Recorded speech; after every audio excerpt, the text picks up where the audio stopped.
2025년 9월 21일 새벽 3시 정각, 우크라이나의 바이락타르 B2 정찰 드론이 적지 깊은 곳에서 강한 신호를 포착했습니다. 곧 화면에는 뚜렷한 이중열 흔적이 나타나고 있었으며 AI 조준 시스템은 이를 즉시 목표로 인식하고 표시했습니다. 그 신호는 러시아의 마이8 헬리콥터 2대로 밝혀졌고 각각 약 1,600만 달러에 달하는 고가 장비였으며 방금 크림반도의 한 공군 기지에 착륙한 상황이었습니다. 자포리자의 지하 유업이 작전실 안은 순간 숨죽은 듯 고요해졌고 긴장이 고조되며 단 한 번의 정밀 타격이 가져올 결과에 모두 집중하고 있었습니다. 그 타격은 단순히 헬기 2대만을 파괴하는 것이 아니라 지역 보급망 전체를 마비시킬 수 있는 치명적 기회였기 때문입니다. 2대의 Mi-8은 약 2시간에 걸친 비행을 마치고 60명 이상의 병력과 장비를 전선에서 후방으로 이동시킨 직후였으며 착륙하자마자 기술 구역으로 옮겨져 정비와 급유가 준비되고 있었습니다. 현장은 느긋한 분위기에 휩싸였고 장교들은 비행복과 장갑을 벗어던지며 크게 웃었으며 보드카를 따르며 완벽한 임무를 축하하고 있었습니다. 그러나 그들이 평범하다고 여긴 이 비행은 사실상 우크라이나의 기지에 좌표를 그대로 넘겨주는 결정적 단서가 되고 있었습니다. 마치 설탕 조각 하나로 개미를 유인해 둥지를 태워버리듯 우크라이나는 작은 흔적 하나로 적의 근거지를 파괴할 기회를 잡은 셈이었습니다. 새벽 3시 20분 두 Mi-8이 착륙한 지 불과 몇 분 만에 자포리자의 지휘센터 스크린이 번쩍이며 상업용 적외선 위성 영상이 열 신호를 포착했습니다. 램프 위에서는 여전히 뜨겁게 달아오른 엔진 열기가 감지되고 있었으며 근처에서 초계 중이던 바이락타르 테라바이트 정찰 드론은 즉시 재배치 명령을 받고 저공 비행에 들어갔습니다.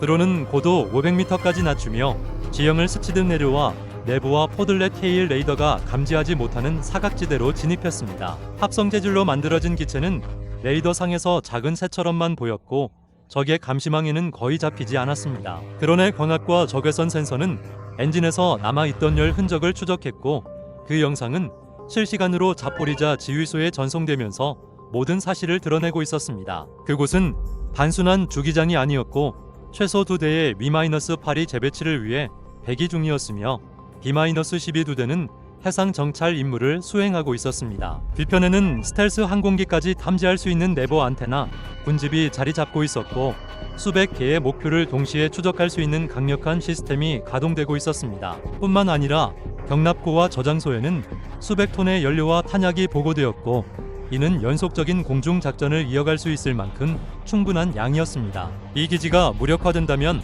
적은 핵심 거점을 잃게 될 것이며 전략적 공백이 생겨 조기 경보 능력은 약화되고 보급망은 흔들리며 방공망의 효율 또한 크게 떨어질 것입니다. 그 결과 후속 공격을 위한 길이 열리게 되고 우크라이나의 특임 부대는 바로 그 순간을 놓치지 않고 움직이기 시작했습니다. 고스트라 불리는 특수부대가 즉각적으로 출동하며 전세를 뒤바꿀 중요한 작전이 시작되고 있었습니다. 그들은 단순한 감시 단계에서 벗어나 3중 구조의 타격 계획으로 확대하고 있었으며 은밀히 대기 중이던 유업이 편대는 곧 명령을 받고 진입을 준비하고 있었습니다. 그 시각 새벽 3시, 편대는 목표에서 불과 25마일 이내로 접근하고 있었습니다. 선두에는 2대의 UJ 기만용 요어비가 배치되어 있었으며 해발 약 985피트 고도에서 시속 160km로 비행하고 있었습니다. 이 유어비들은 무장은 없었고 오직 강력한 전파를 발산하며 2.4GHz와 5.8GHz 대역을 교란하는 임무를 맡고 있었습니다. 탄소 섬유 외피와 큰 동체로 인해 레이더에 뚜렷하게 잡혔으며 숨지 않고 적의 첫 번째 표적이 되도록 설계된 기체였습니다. 그 뒤 200m 거리에는 뮤텐 196 공격형 유어비 세대가 본격적인 타격 임무를 수행하기 위해 화살촉 대형을 유지하며 따르고 있었습니다.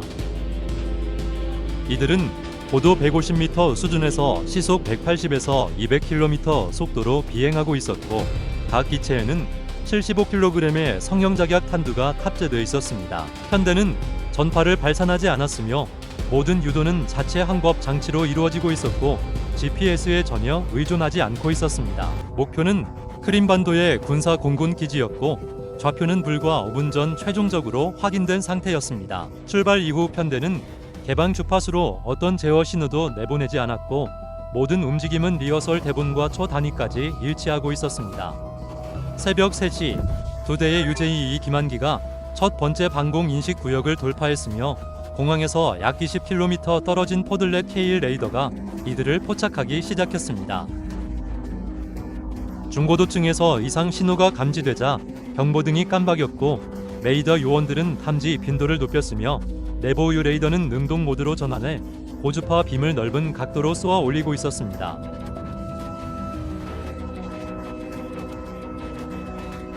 포들렛 K1 화면에는 두 개의 미확인 표적이 반복적으로 나타났으며 고도 300m 전후 공항에서 18km 지점에서 빠르게 접근하고 있었습니다.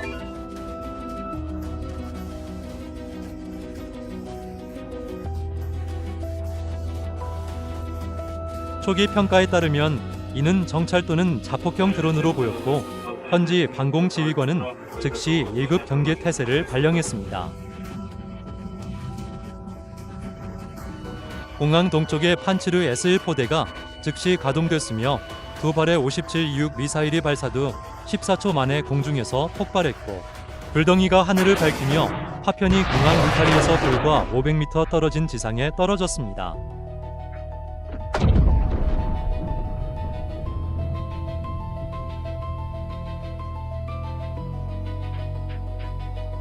지휘소의 장교는 두 목표 모두 격추됐다고 보고했으며 방공망은 일시적으로 경계 수위를 낮추고 포들렛은 순찰 모드로 복귀했지만 내보유는 여전히 감시를 이어가고 있었습니다. 그러나 아무도 알지 못했습니다. 실제 작전의 본 단계는 이제 막 시작되고 있었던 것입니다. 내보유 레이더가 빔을 북서쪽으로 돌린 그 순간 뮤텐 공격기 세대는 기지 남쪽 적어도 수목선을 따라 더 깊이 진입하며 고도를 낮추고 있었습니다.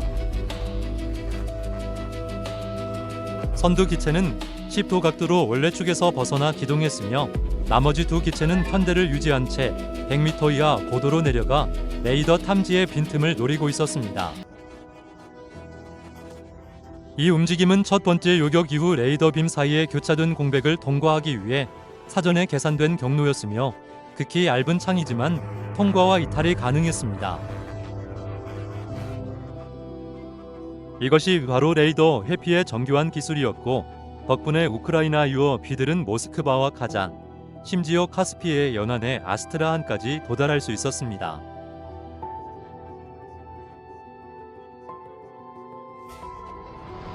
판치르 포대가 첫 교전을 마치고 재조정하는 사이 드론 편대의 날카로운 선두는 이미 외곽 방어층을 뚫고 있었으며 기지까지의 거리는 16km 미만으로 줄어들었습니다. 현재 속도로 계산했을 때 목표까지 도달하는 데 걸리는 시간은 불과 5분도 채 되지 않았으며 모든 비행 제어 입력은 레이더 빔 회전 주기와 판치르 S1의 반응 지연을 이용해 이루어지고 있었습니다.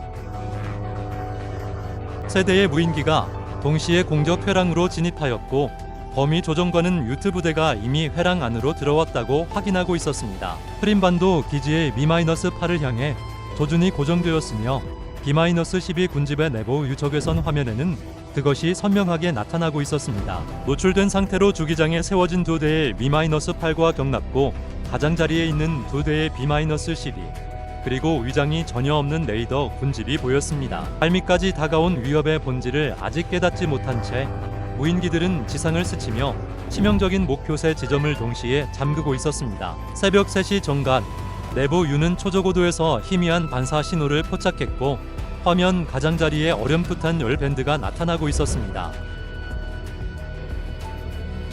부문 조정관은 적어도 접촉이 급격히 가속 중이라고 경고했으나 경고 2단계 발령은 이미 너무 늦어버린 상황이었습니다. 통제소 안에서 우크라이나 기술자들은 마지막 급강화 모드를 무장시켰고 지정된 목표 지점으로 자동 돌입하는 종말 다이브가 준비되고 있었습니다. 세 대의 무인기는 동시에 가속하며 종말 구간으로 돌입했고 그 마지막 질주는 시속 145에서 155마일에 이르렀습니다. 동체 길이 약 1.5m, 날개폭 2m 남짓의 탄소 복합체 프레임으로 제작되어 중량과 레이더 반사 단면을 줄인 이 무인기들은 기습 공격에 최적화되어 있었습니다.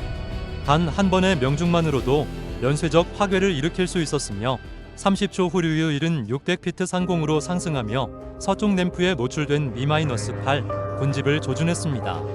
류디는 편대를 이탈해 좌측 15도로 기술을 기울이며 내부 유안테나를 잠갔고 열화상은 45피트 길이의 안테나 배열이 우격 벡터 없이 느리게 회전하고 있음을 보여주고 있었습니다.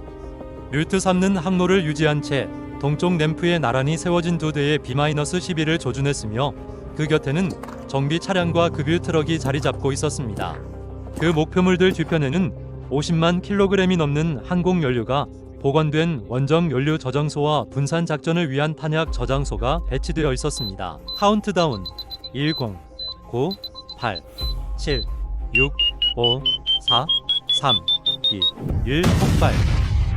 폭발의 순간 시계는 새벽 3시 23초를 가리키고 있었고 뮤트-1은 26도 각도로 접근해 정비 중이던 Mi-8 엔진 구획을 그대로 들이받았습니다. 충격은 하얀 섬광으로 번쩍이며 100m를 넘는 불기둥으로 이어졌고 그 화염은 기지를 단숨에 뒤덮었습니다. 성형자기약 폭발과 Mi-8의 2차 폭발은 주변 연료통을 순식간에 태워버렸으며 최고 과압은 제곱인치당 50파운드를 넘어섰습니다. 폭발은 불과 5m 거리에 세워져 있던 이번기 Mi-8까지 전파되었고 두 대의 헬리콥터는 동체가 찢겨나가며 산산조각이 났습니다.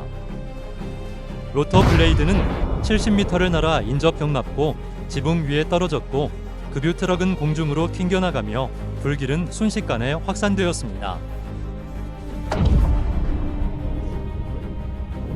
고지어 류트 3이 우측 B-11을 정통으로 타격했고 기체는 찢겨나가면서 하편이 보조 연료 저장고를 관통하여 두 번째 B-12까지 폭발의 연쇄에 휘말렸습니다. 화염은 날개에서 동체로 번져 정비고를 집어삼켰고 3시 35분 27초의 LTE는 외과적 정밀함으로 내고 유이주 안테나 배열을 직격했습니다.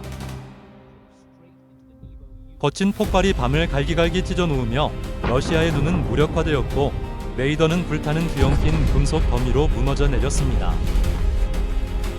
그 충격파는 반경 20km 이상 울려 퍼졌으며 현지 주민들은 지진이 난 줄 알았다고 증언했습니다.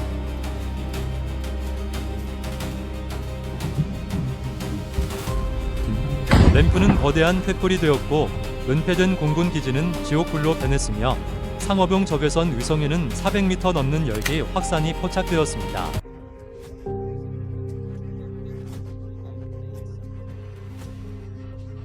(3시 36분) 러시아 UHF망은 마지막으로 기지 공격받음, 레이더 손상, 항공기 피해, 즉각 지원 요청이라는 메시지를 송신한 뒤 곧 침묵에 빠졌습니다.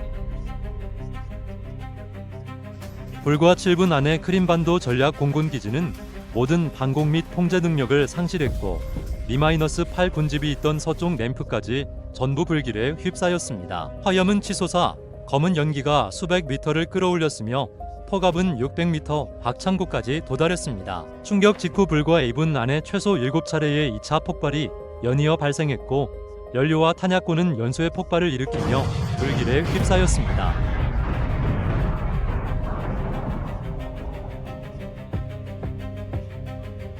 예비 지휘 차량도 폭발로 파괴되었으며 위성은 서부 크림반도에서 350제곱미터를 넘는 고강도 화염을 기록했습니다.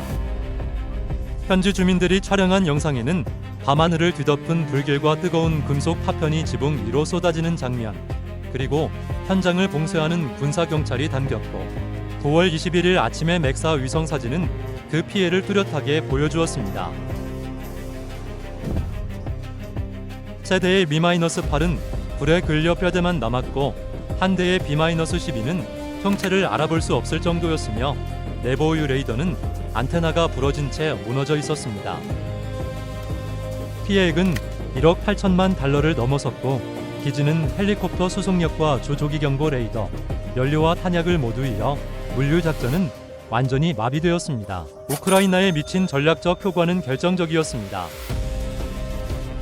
이 기지는 단순한 임시 활주로가 아니라 크림반도 중앙에 남아있던 몇 안 되는 원정 공군 기지 중 하나로 러시아는 이곳을 통해 공격용 헬리콥터를 재배치하고 B-12 해상 초계 임무를 운용하며 헤르손과 잔코이 전방 거점으로 보급 비행을 이어가고 있었습니다. 그곳은 작전 보급망의 핵심 노드였으며 기지가 무력화되자 모스크바는 남부 물류망을 새로 짜야 했고 화물기들은 더 멀리 우회해야 했으며 이동 시간은 늘어나고 탐지 가능성은 높아졌습니다. 잔코이의 방공 레이더는 더 이상 보안적 감시를 제공하지 못했고 서쪽으로 90km에 달하는 사각지대가 생겨 우크라이나가 이후 작전에서 활용할 수 있는 틈이 열렸습니다. 우크라이나는 러시아 방어망을 강제로 이동 후 분산시키며 약점을 드러나게 만들었고 그러한 대응 하나하나가 군 정보국과 무인기 부대에 새로운 표적 기회를 제공하고 있었습니다. 모스크바 국방부는 몇 시간 동안 침묵했고 텔레그램 채널에는 크림반도에서 기술적 화재 발생,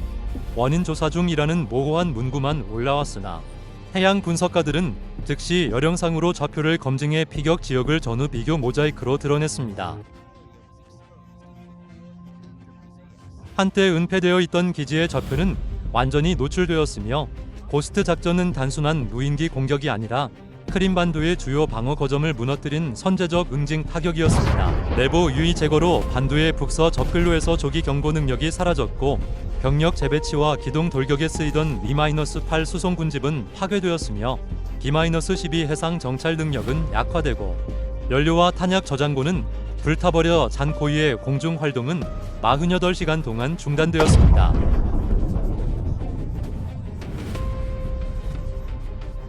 공격 직후 러시아는 기지 왜곡을 봉쇄하고 추가 PODL-2K1 방공 자산을 전개했으며 적어도 비행을 전면 중단할 수밖에 없었고 단 세대의 저공 무인기가 불가침으로 여겨지던 기지를 잿더미로 만들었습니다. 현대전에서 메시지는 분명했습니다. 시기와 전술은 값비싼 장비를 능가할 수 있다는 것입니다.